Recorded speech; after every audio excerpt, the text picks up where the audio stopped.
નમસ્કાર મિત્રો, સ્વાગત છે તમારું એન્જલ હોર્સ ચેનલમાં। આજે આપણે જોવા જઈ રહ્યા છીએ ઇન્ડિયાના નામચીન ઘોડામાં નામ આવે છે એવું મલંગ। મલંગની ખૂબસૂરત રેવલ ચાલ, તેમના ઓનર છે ગોસ ખાન। રેવલ ચાલના બેતાબ બાદશાહ એવા ગોલુ એમના સવાર છે। સવાર અને ઘોડાનું બંનેનું તાલમેલ ખૂબ સરસ છે। વિડીયોમાં તમે જોઈ શકો છો ગોલુ અને મલંગની ઘોડેસવારી। કહી શકાય છે કે રેવલ ચાલના ઘોડા વધુ પૂરતા રાજસ્થાન અને કચ્છ બંને જગ્યાઓમાં તૈયાર થાય છે। આ ઘોડો પણ રાજસ્થાનથી આવેલો છે, જેસલમેર ઇલાકામાંથી ઘણા બધા નામચીન ઘોડાઓ તૈયાર થઈ નીકળેલા છે। એમાંનો આ એક ઘોડો મલંગ છે।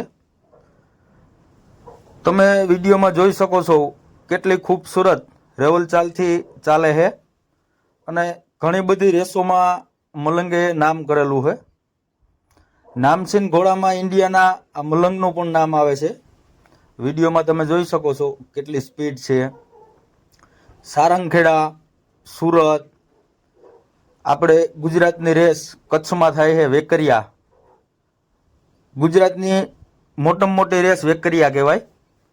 ત્યાં પણ આ ઘોડાએ પ્રથમ સ્થાન પ્રાપ્ત કરેલું હતું અને બહુ આગળ આવેલો હતો, બધા ઘોડાથી ઘણો આગળ હતો। ઘોડાની અને સવારની બંનેનો તાલમેલ ખૂબ સરસ છે।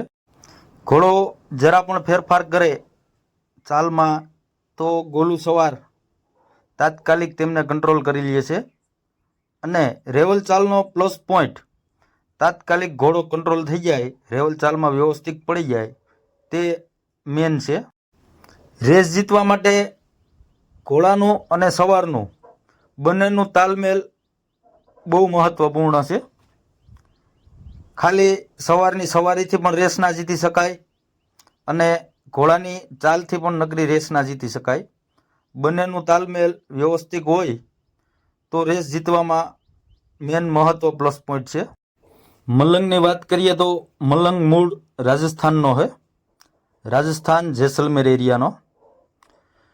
જે રેવલ ચાલના ઘોડા મેન નીકળ્યા છે તે મૂળ રાજસ્થાન અને કચ્છ બે વિસ્તારના છે। બંને જગ્યાના ઘોડા રેવલ ચાલમાં ખૂબસૂરત અને સારા નીકળે છે। જે નામચીન ઘોડા છે તે પેલા રાજસ્થાન હોય, કચ્છ હોય, એ ના હોય તો એના બાપુ હોય, મા હોય, એ રાજસ્થાન કચ્છના હોય, પણ આગળની બ્લડ લાઈન એની કચ્છ અને રાજસ્થાનની હોય। આ ઘોડો અત્યારે બધા એમ કહે છે કે સિંધી નસલનો છે, આપણને કોઈ એવો ખ્યાલ નથી, પણ રાજસ્થાનમાં કોઈ સિંધી નસલ અલગ આવતી હશે, ત્યાંનો છે, સિંધી નસલનો છે એવું કહે છે। ઘાટી સિંધી કહે છે આને, ઘાટી સિંધી નસલનો। અને આ ઘોડાને તમે જોવ તો કાન પણ એના અડી જાય છે। સિંધી ઘોડાના ખુલ્લા કાન હોય, આ મલંગના કાન પણ અડી જાય છે। પણ તેમના ઓનરનું કહેવાનું એવું છે કે રાજસ્થાનની ઘાટી સિંધી નસલ છે ત્યાંનો આ ઘોડો છે। તો મિત્રો, તમે આ વિડીયોમાં જોઈ અને જણાવશો ઘોડાની સ્પીડ કેટલી હશે અને આ ઘોડો તમને કેવો લાગ્યો। આ ઘોડો વેકરિયા રણ રેસ હતી ત્યારે પ્રેક્ટિસનો વિડીયો છે અને એ રેસમાં મલંગ પ્રથમ સ્થાને આવેલો હતો। ખૂબસૂરત અને સારી રીતે આગળ ઘોડો આવેલો હતો। મિત્રો, આ વિડીયો તમને પસંદ આવ્યો હોય તો લાઈક કરો, શેર કરો અને સબસ્ક્રાઈબ કરો।